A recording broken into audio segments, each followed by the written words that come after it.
எஸ்தரின் புஸ்தகம் 4ஆம் அதிகாரம் 14வது வசனத்தை கூட நம்ம வாசிக்கலாம். 14வது வசனம், நீ இந்த காலத்தில் மௌனமாயிருந்தால் யூதருக்கு சகாயம் ரட்சிப்பும் வேறொரு இடத்திலிருந்து எழும்பும், அப்பொழுது நீயும் உன் தகப்பன் குடும்பத்தாரும் அழிவீர்கள். நீ இப்படிப்பட்ட காலத்திற்கு உதவியாய் இருக்கும்படிக்கு உனக்கு ராஜ மேன்மை கிடைத்திருக்கலாமே, யாருக்கு தெரியும் என்று சொல்ல சொன்னான்.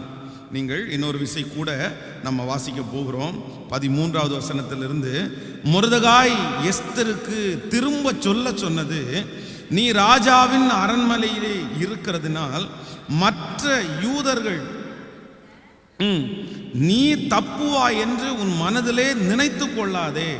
நீ இந்த காலத்திலே மௌனமாய் இருந்தால் யூதருக்கு சகாயமும் ரட்சிப்பும் வேறொரு இடத்திலிருந்து எழும்பும், அப்பொழுது நீயும் உன் தகப்பன் குடும்பத்தாரும் அழிவீர்கள். இப்படிப்பட்ட காலத்திற்கு நீ உதவியாய் இருக்கும்படிக்கு உனக்கு ராஜ மேன்மை கிடைத்திருக்கலாமே, யாருக்கு தெரியும் என்று சொல்ல சொன்னான். ஆமென். கர்த்தருடைய பிள்ளைகளே, இங்கே ஆண்டவருடைய பிள்ளைகள் ஒரு மிகப்பெரிய உதவி தேவைப்படுகிற ஒரு சூழ்நிலையிலே இருக்கிறார்கள். உங்களுக்கு தெரியும், சூசான் அரண்மனையிலே ஒரு பெரிய கலக்கம் உண்டாயிருக்கிறது.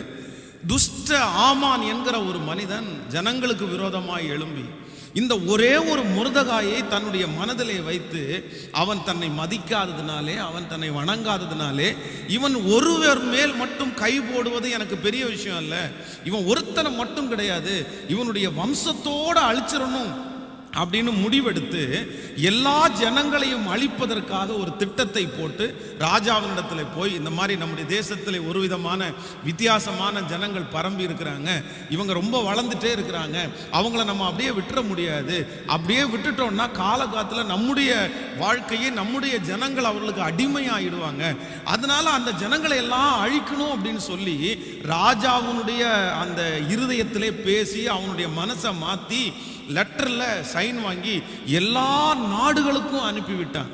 எல்லா நாடுகளிலேயும் ஒரு வார்த்தை சொல்லப்படுகிறது, இந்த நாளில் இந்த நேரத்தில் யூதர்களை எல்லாரையும் அழித்து விடுங்கள் என்று கட்டளை பிறப்பிக்கப்படுகிறது. அப்போ இந்த மொர்தெகாயும் அவனோடு இருக்கிற ஜனங்களும் தங்களுடைய ஜீவனுக்காக அவர்கள் பயந்து கொண்டிருக்கிறார்கள்.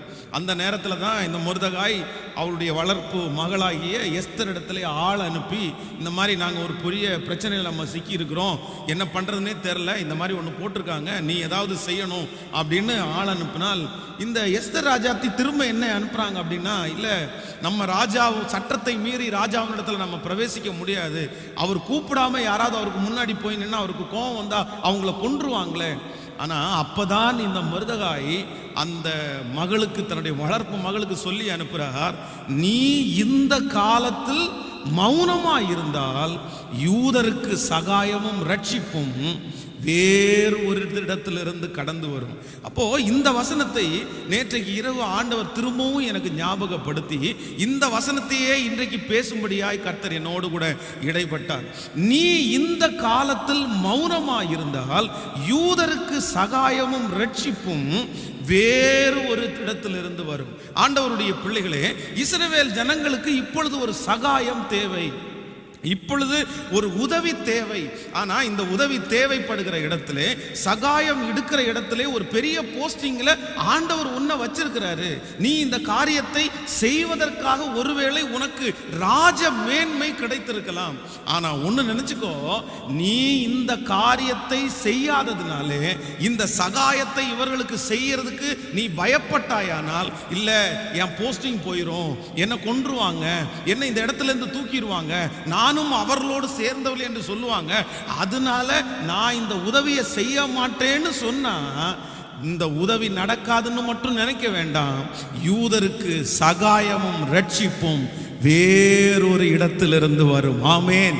இன்றைக்கு இந்த காலை வேளையிலே ஆண்டவர் நம்மை பார்த்து சொல்லுகிறார், கர்த்தருடைய பிள்ளையே, சகாயம் செய்ய வேண்டியவர்கள், உதவி செய்ய வேண்டியவர்கள் நம்முடைய வாழ்க்கையிலே செய்யாமல் ஒருவேளை இன்றைக்கு பின்பாக தள்ளப்பட்டாலும் கர்த்தர் சொல்லுகிறார், உங்களுக்கு தேவையான அந்த சகாயம் இந்த இடத்திலிருந்து அடைக்கப்பட்டாலும் இன்னொரு இடத்திலிருந்து கர்த்தர் உங்களுக்கு செய்வேன் என்று நீங்கள் நினையாத இடத்திலிருந்து கூட கர்த்தர் அந்த சகாயத்தை நமக்கு அனுப்புவேன் என்று வாக்கு கொடுக்கிறார்.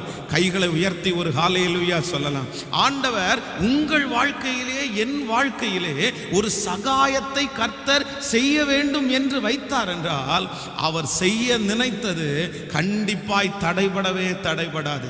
நம்ம நிறைய நேரத்தில் நினைப்போம், ஐயோ இந்த இடம் நான் நினைச்சிட்டு இருந்தேனே, இந்த இடத்துல அப்படி வரலையே, எப்படி நம்ம இந்த காரியத்தை செய்ய போறோம், நான் நம்பி இருந்த ஒரே இடம் இதுதானே, நான் யோசிச்சிருந்த இடம் இந்த ஒரு இடம் தானே, இந்த இடத்திலிருந்து இந்த சகாயம் நமக்கு கிடைக்கலையே.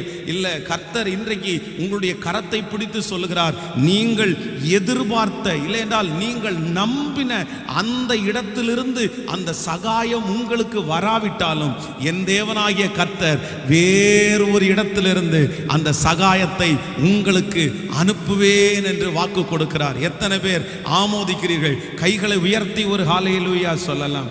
ஒரு வாலிப பையன் ஒரு சின்ன ஒரு பிரச்சனையிலே மாட்டப்பட்டு காவல்துறையினாலே அரெஸ்ட் பண்ணப்படுகிறார். அப்பொழுது இந்த தகப்பனும் தாயும் இவனை எப்படியாவது வெளியே கொண்டு வரணுன்றதுக்காக இவர்கள் ஆண்டவருடைய பிள்ளைகள் ஜெபம் பண்ணிட்டு ஒரு உதவிக்காக எதிர்பார்க்கிறார்கள். அப்பொழுது ஒரு காவல்துறை அதிகாரியை பார்த்து அவரை சந்தித்து கொஞ்சம் பணத்தை அவர்களுக்கு செலுத்தி எப்படியாவது இந்த காரியத்தை செஞ்சிருங்க அப்படின்னு சொன்ன உடனே அவர் ஒரு பெரிய ஹோப் கொடுக்கிறார், நான் பார்த்துக்கிறேன், நீங்க ஒன்றும் பயப்பட வேண்டாம், இன்னும் 24 மணி நேரத்துக்குள்ள பையன் உங்க வீட்டில் இருப்பான் அப்படின்னு சொன்ன உடனே இவர்கள் ஆணித்தரமாய் நம்பினார்கள். கண்டிப்பா இவரும் ஒரு பெரிய போஸ்டிங்ல இருக்கிறாரு, ரொம்ப அழகா நம்மளை கூட்டிட்டு வந்துருவார் நம்முடைய பிள்ளைய அப்படின்னு துக்கம் மாறி அவர்கள் சந்தோஷப்பட ஆரம்பிச்சாங்க. இனி அவ்வளவுதான், அவர் கையில கொடுத்துட்டோம், அவர் எல்லாத்தையும் பார்த்துக்குவாருன்னு. ஆனா திடீரென்று அந்த அதிகாரிக்கு அவருடைய பிள்ளை வெளியூர்ல ஒரு பெரிய ஆக்சிடென்ட்ல மாட்டினதுனால இவர் இங்க போக முடியாம அந்த இடத்துக்கு போக வேண்டிய சூழ்நிலையிலே தள்ளப்பட்டிருக்கிறார். இந்த செய்தியை கேட்ட உடனே இவருடைய தகப்பனாரும் தாயாரும் ஆடி போயிட்டாங்க. ஆண்டவரே, நீர் எங்களுக்கு அனுப்பின உதவின்னு நாங்க இதை நினைச்சோம், இந்த மனுஷன் அவ்வளவுதான் எங்க பிள்ளைய கூட்டிட்டு வருவார்னு நினைச்சோம், இப்படிப்பட்ட ஒரு பிரச்சனையில் நாங்க சிக்கிட்டோமே. 2 பேரும் ஜெபத்துல உட்கார்ந்தாங்க. ஆனால் அதே 24 மணி நேரத்துக்குள்ள ஆண்டவர் அந்த டீம்ல இருக்கிற ஒரு அதிகாரி இடத்துல இந்த பையனை குறித்து ஒரு நல்ல காரியத்தை கர்த்தர் பேச பண்ணி கர்த்தர் அந்த மகனை பத்திரமாய் வீட்டிற்கு கர்த்தர் கொண்டு வந்தார். நான் நம்புறேன், நீங்க நினைக்கிற காரியங்கள் அந்த நேரத்திலே நடக்கும், அந்த வருஷத்திலே நடக்கும், அந்த மாதத்திலே நடக்கும். ஒருவேளை நீங்கள் நம்பி இருக்கிற இடத்திலிருந்து உங்களுக்கு கை விரிக்கப்பட்டிருக்கலாம், நீங்கள் யோசிச்சிருந்த இடத்திலே உங்களுடைய கை விரிக்கப்பட்டிருக்கலாம். ஆனால் ஆண்டவர் சொல்லுகிறார், அவர் செய்ய நினைத்ததை தடை செய்வதற்கு உலகத்திலே இருக்கிற ஒருவராலும் முடியாது. இந்த ஜெபத்திலே இந்த சத்தத்தை கேட்டுக்கொண்டிருக்கிற ஆண்டவருடைய பிள்ளையே, கர்த்தர் உங்களுக்கு செய்ய நினைத்து விட்டார். கர்த்தர் உங்களுக்கு அற்புதம் செய்வது உறுதியாகிவிட்டது. ஆண்டவர் உங்களை காப்பாற்றுவது உறுதியாகிவிட்டது. கர்த்தர் அவ்வளவு சீக்கிரத்திலே நம்மை கைவிடுகிற தேவன் அல்ல, நம்மை உதறி தள்ளுகிற தேவன் அல்ல. அந்த தேவன் தான் இன்று காலை வேளையிலே தீர்க்க தரிசனமாய் சொல்லுகிறார், யூதருக்கு சகாயமும் ரட்சிப்போம், அதாவது உங்களுக்கு சகாயமும் ரட்சிப்போம் வேறொரு இடத்திலிருந்து என் கர்த்தர் செய்து முடிப்பேன் என்று வாக்கு கொடுக்கிறார். கைகளை உயர்த்தி ஒரு ஹல்லேலூயா சொல்லலாம். ஆமேன் சொல்லுங்கள். வேறொரு இடத்திலிருந்து அப்படின்னு சொல்லும்போது சில நேரங்களிலே பூமியிலே இருக்கிற மனிதர்களுடைய கைகளில் இருந்தெல்லாம் நமக்கு கிடைக்காது. நம்ம பூமியில இருக்கிற மனிதர்களையே நம்பிட்டு இருப்போம். இந்த உதவிக்காக இந்த பூமியில இருக்கிற மனிதர்கள், இந்த சொந்தங்கள், இஸ்ரவேல் ஜனங்களுடைய வாழ்க்கையிலே அவர்களை கர்த்தர் வனாந்தரத்தில் நடத்தும் போது அவர்கள் காடைகளை கர்த்தர் வரவழைத்தார். அவர்களுக்கு இந்த உலகத்திலே அவர்களுக்கு கிடைக்காது, அந்த சகாயம் வராது, அத்தனை பேருக்கும் காடைகள் கொண்டு வர முடியாது.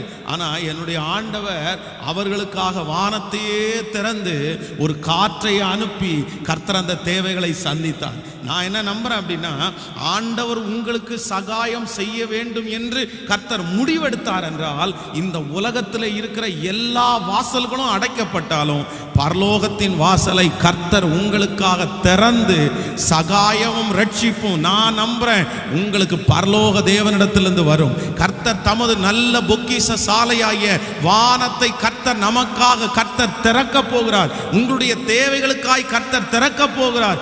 எல்லா வாசல்களும் நமக்கு அடைத்தாலும் பரலோக வாசல் நமக்காய் கர்த்தர் திறந்து வைத்திருக்கிறார். எத்தனை பேர் விசுவாசிக்கிறீங்க? அப்போ ஆண்டவர் நமக்கு சகாயம் செய்யணும்னு நினைச்சிட்டார் அப்படின்னா எந்த விதத்திலே ஆகிலும் யாரை கொண்டாகிலும் கர்த்தர் செய்ய வல்லவராய் இருக்கிறார்.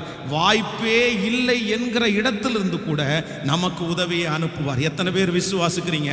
இன்றைக்கு ஆண்டவர் நமக்கு கொடுக்கிற வாக்குத்தத்தம் உங்களுக்கு சகாயமும் ரட்சிப்பும் வேறொரு இடத்திலிருந்து வரும். சொல்லுங்க ஆமென். நான் நம்புறேன் ஆண்டவரேன்னு சொல்லுங்க. எல்லாரும் முழு இருதயத்தோடு சொல்லுங்க நான் விசுவாசிக்கிறேன். ஹல்லேலூயா. 10 வருடமாய் ஒரு இடத்தை நம்பி இருக்கலாம், 20 வருடமாய் ஒரு இடத்தை நம்பி இருக்கலாம். ஆனால் ஆண்டவர் சொல்லுகிறார், இல்லை, நான் இந்த உபவாச ஜெபத்திலே உனக்காய் கிரியை செய்ய ஆரம்பித்து விட்டேன். அது வேறொரு இடத்திலிருந்து நம்புறேன். சொல்லுங்க ஆண்டவரே, இந்த வசனம் எனக்குத்தான், இந்த வசனம் என் குடும்பத்திற்கு தான். இந்த ஜெபத்திலே இருக்கிற ஆயிரக்கணக்கான பேர் நீங்கள் சாட்சி சொல்ல போகிறீர்கள். கர்த்தர் நான் நம்பி இருந்த இடத்திலிருந்து அல்ல, கர்த்தர் இன்னொரு இடத்திலிருந்து எனக்கு சகாயத்தை கர்த்தர் அனுப்பினார். நான் எதிர்பார்க்காத இடத்திலிருந்து கர்த்தர் எனக்கு சகாயத்தை அனுப்பினார். கர்த்தர் எனக்கு பரலோகத்திலிருந்து சகாயத்தை கர்த்தர் அனுப்பினார். ஆமென். பவுலும் சீலாவும் சிறைச்சாலைக்குள்ளே இருக்கும்போது அவர்களுக்கு ஒரு சகாயம் தேவை. ஆனால் அந்த சகாயத்திற்கு வெளியே இருந்து எந்த நபர்களும் உள்ளே போக முடியாது. அங்கே இருக்கிற எல்லாரும் அவர்களை சார்ந்தவர்களாகவே இருந்தார்கள். இன்னும் யாராவது ஒருத்தர் வெளியே இருந்து உள்ள போனா அவர்களை நிறுத்தி அவர்களை உள்ளே விடாமல் இருக்கிறதுக்கு காவலாளர்கள் நியமித்தார்கள். யாருமே அப்போஸ்தலனாகிய பவுலுக்கும் சீலாவுக்கும் ஒரு சகாயத்தை செய்ய முடியாது. அந்த நேரத்தில் ஆண்டவர் என்ன பண்ணார்னா, கர்த்தர் வானத்திலிருந்து இறங்கி வந்து அவருடைய கட்டுகளை எல்லாம் உடைத்து கர்த்தர் அவர்களை நிமிர்ந்து நடக்க பண்ணினார். ஆண்டவர் அவர்களுக்கு அந்த சகாயத்தை கொடுத்தார். அந்த தேவன் தான் இந்த காலை வேளையில உபவாசத்தோடு ஜபத்தோடு ஒரு சகாயத்திற்காக வந்திருக்கிற ஆண்டவருடைய பிள்ளையை கர்த்தர் சொல்லுகிறார், நான் உனக்கு சகாயம் செய்வேன் என்று வாக்கு கொடுக்கிறார். வேறொரு இடத்திலிருந்து எனக்கு உதவி வரும். ஆமே, நான் நம்புறேன். நம்முடைய திருச்சபைக்கு கர்த்தர் வேறொரு இடத்திலிருந்து, நாம் எதிர்பாராத இடத்திலிருந்து கர்த்தர் இந்த மாதத்தில் ஒரு உதவியை அனுப்ப போறார். இந்த வருஷத்தில் ஒரு உதவியை அனுப்ப போகிறார். நம்முடைய ஆலயத்தை சிறப்பாய் நாம் கட்டி முடிக்கிறதற்கு கர்த்தர் ஒரு உதவியை, ஹல்லேலூயா, நம்புறவங்க ஆமென் சொல்லுங்கள். வேறொரு இடத்திலிருந்து, நாம் எதிர்பாராத இடத்திலிருந்து ஒரு உதவி வரும், ஒரு சகாயம் வரும். கர்த்தர் அந்த சகாயத்தை நமக்காய் கர்த்தர் ஆயத்தம் பண்ணிவிட்டார். பரலோகமே நமக்காய் திறக்க போகிறது. ஆமென் சொல்லுங்கள்.